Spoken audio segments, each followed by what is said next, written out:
Hi again, Adrian Cosman-Jones here from Onsite Helper. This video will be taking you through Google Calendar.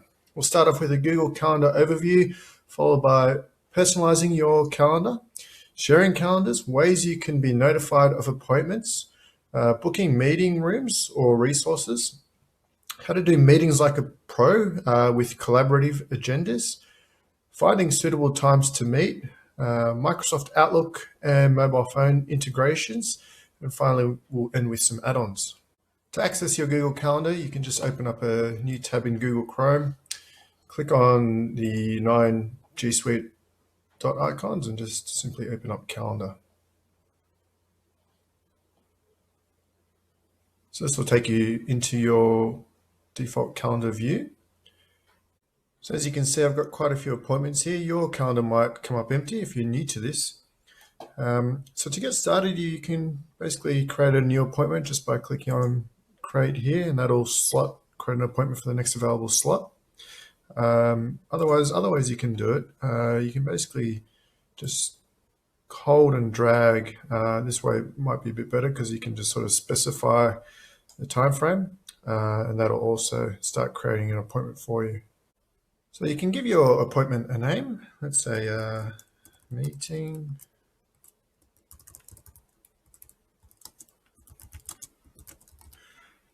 And by default, it's set as an event, but you could also make it, let's say, out of office, so people will be notified if they try to book you an appointment that you're not available for those meetings, or you're just out of the office, I guess.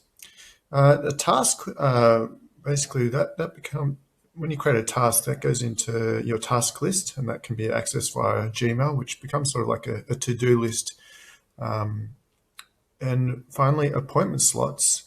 So this will basically give someone access to book a time with you. So let's say if you wanted to say, let someone know that you're free to catch up between Tuesdays and Thursdays between 2 to 5. Instead of sending them an email, you could send them an appointment slot, and then they can book a time in during that time that you've set for the appointment slot.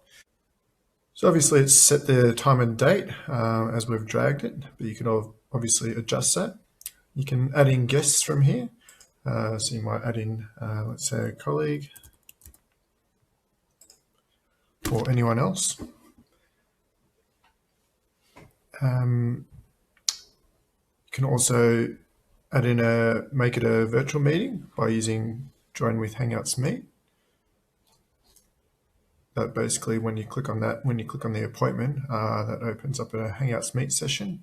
So both parties can just jump straight into that meeting. Just click Join now. You can add any rooms that you might have organized in your business, resources, location. This one's quite handy. Rather than putting an address, you can just put in the name of a business or a restaurant, something like that, and that it basically just links it to Google Maps and will enter it for you. Obviously a description,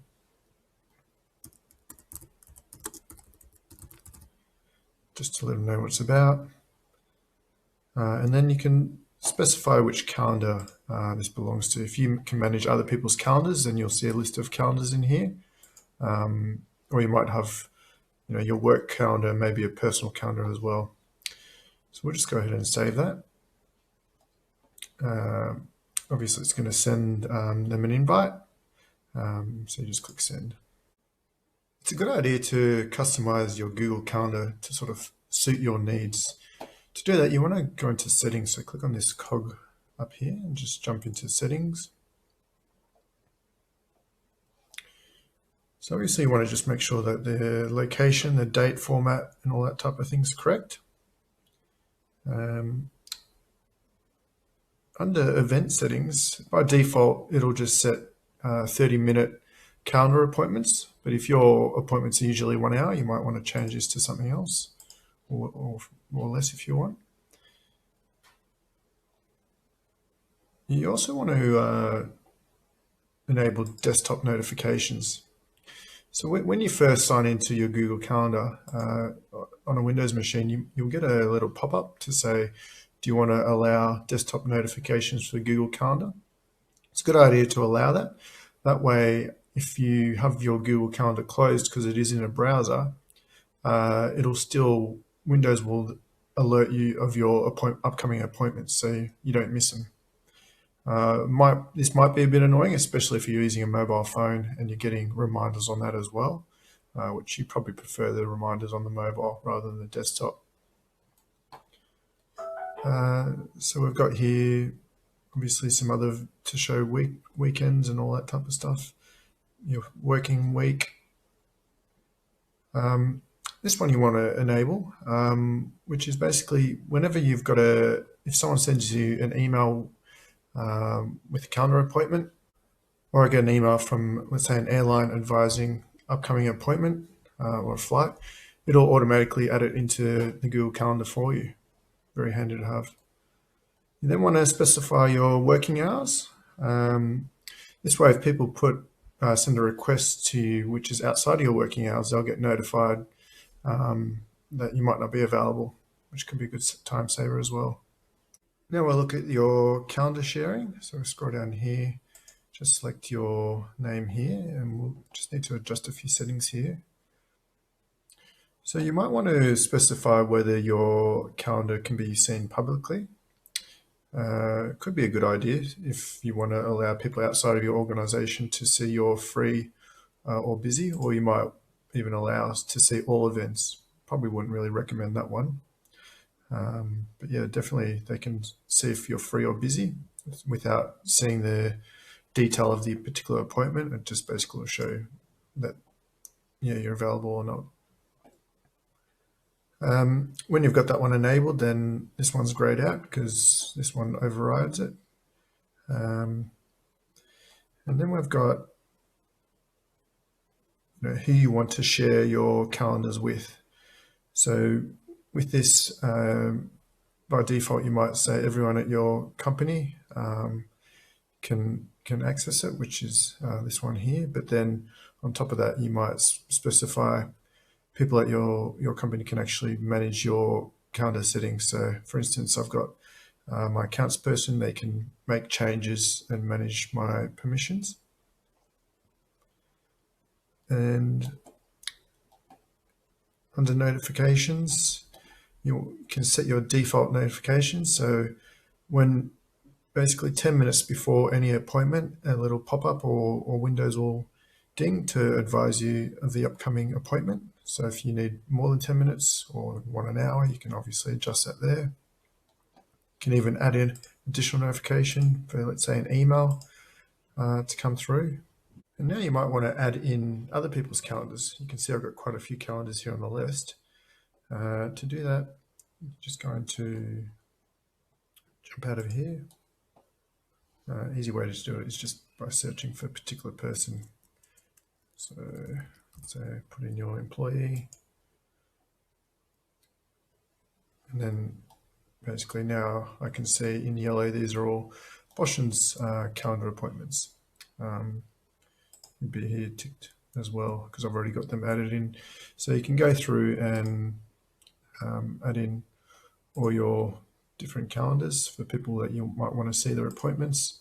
But obviously the more you add in, the more, more it gets a bit messy. So you typically wouldn't have too many selected unless you change your default view. Other shared calendars, you will probably want to add in calendar resources. So to do that, we'll just go back into the settings because you might not know what the resource is called. So to do that, you go into Add Calendar and we'll choose Browse Resources. So here I've got a meeting room as a resource. This was actually a Google Hangouts Meet hardware Chrome device. So you can just add that one in. So now if I jump back into my calendar, it shows that there is a resource. So I could basically see I could see who's booked that room or that device, as well as make bookings myself. So I'll cover how to set up calendar resources in a later video. This is done from the admin control panel and it's pushed out through to the domain. If you're using Microsoft Outlook and you prefer to use that for the calendar system. You can sync your Google Calendars with Outlook. To do that, you want to install the G Suite sync for Outlook.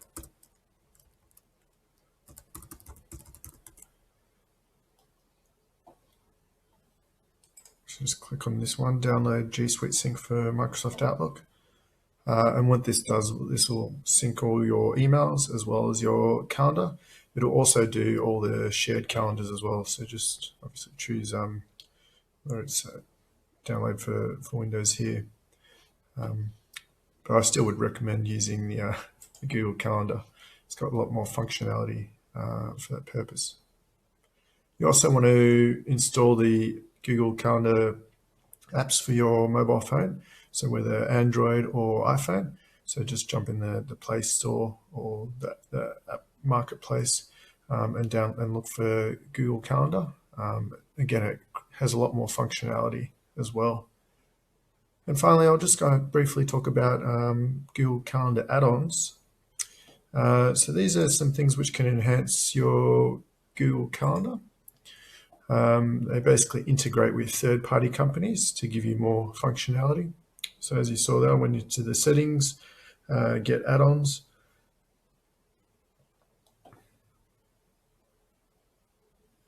And then basically you just find whichever app you can just browse through. So here we've got Zoom. So if you're using Zoom, you can install this add-on, whether for the whole company or individual. And that basically enables you to, from each appointment, you can, rather than booking a Hangout meeting session, it can automatically create a Zoom meeting room for you. Just again, saves you a few clicks to set up a Zoom room. So check out the marketplace. You can obviously review, that one's got over 10 million reviews, quite 4.2 stars, so that's pretty good. But yeah, you can see many other things here, which could be handy for your organization. Another great time-saving tip is to create events straight out of your Gmail. So if you just open up your email, you can basically find any particular email, and if someone sends you, you're discussing trying to organize a meeting, and then we both agree on a particular time, you basically click on that email. Let's say this one here. Just waiting for Gmail to load up. And you click on these three dots here and basically click create an event. So as you can see, everyone which was part of that email automatically added in, and then you got details of the email here. So you just save that and it would send an event request to all these people. I won't do that this time though.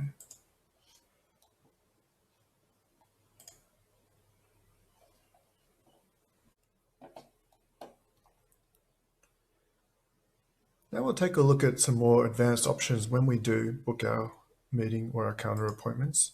So to do that, you can either create a new appointment or click on an existing one.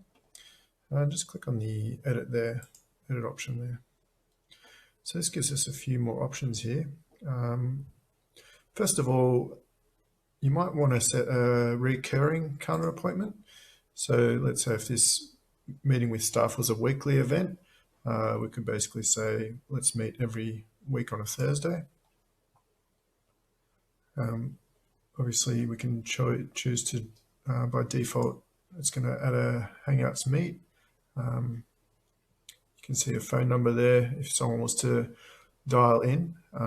If they didn't, if they're on a mobile phone and they couldn't, or a regular phone and they didn't have a Google Hangouts meet on there, they could actually just dial into the meeting by calling that number and entering that PIN number. Obviously, we're putting the address here. You can adjust the notification time, maybe make it 1 hour. Putting in my calendar here and putting in the setting it as busy or free, and here you can set it either as public or private. So private just means that even though your calendar is shared with everyone else in maybe your organization, if you set this particular appointment on private, it's just going to show up as busy in their calendar. They're not going to be able to see any of the details, what it's called or the address or anything like that. I'll just close this one off for a sec. Other thing you can do is attach a document. Now, what I like to do is create a Google Doc for the meeting. And you might just call it meeting agenda.